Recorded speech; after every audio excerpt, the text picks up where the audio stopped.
کہاں سب لپک رہی ہیں کیونکہ توبہ قبول کی ہے. ہمارے یہاں اگر کسی سے غلطی ہو جائے زندگی بھر کے لیے مجرم ہو جاتا ہے.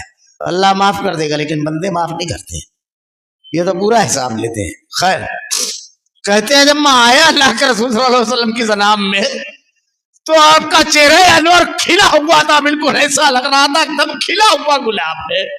میں اندر داخل ہوا, مجھ کو بھولے گا نہیں, ایک صحابی لپکے دوڑتے ہوئے آئے, میرا ہاتھ پکڑے اور کہتے ہیں اللہ تیری توبہ کو قبول کیا, مبارک ہو تجھے, تیری اس توبہ کو اللہ رب العالمین نے قبول کیا. یہ بھی نہیں معلوم.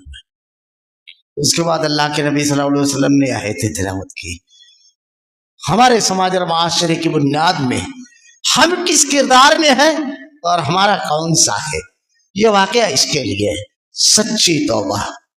اگر سچی توبہ آدمی کرے گا, سچی توبہ, کیسی بھی غلطی ہو اللہ قبول کرے گا. یہ مزاج دیا اس واقعے میں. غلطی کرنے کے بعد ہم کو ڈپریشن میں نہیں جانا ہے, غلطی کرنے کے بعد احساس کمتری کا شکار نہیں ہونا ہے.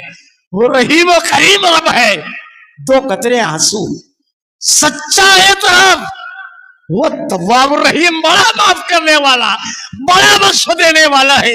ایک نئی شخصیت بن کر کے کھڑا کر دے گا. وہ گڑگڑا کر اس کے سامنے اپنے گناہوں کی معافی مانگ کو, پورا معاشرہ سب کچھ خلاف ہو, سارے حالات بدل دے گا. یہی ہے اس کا سبق.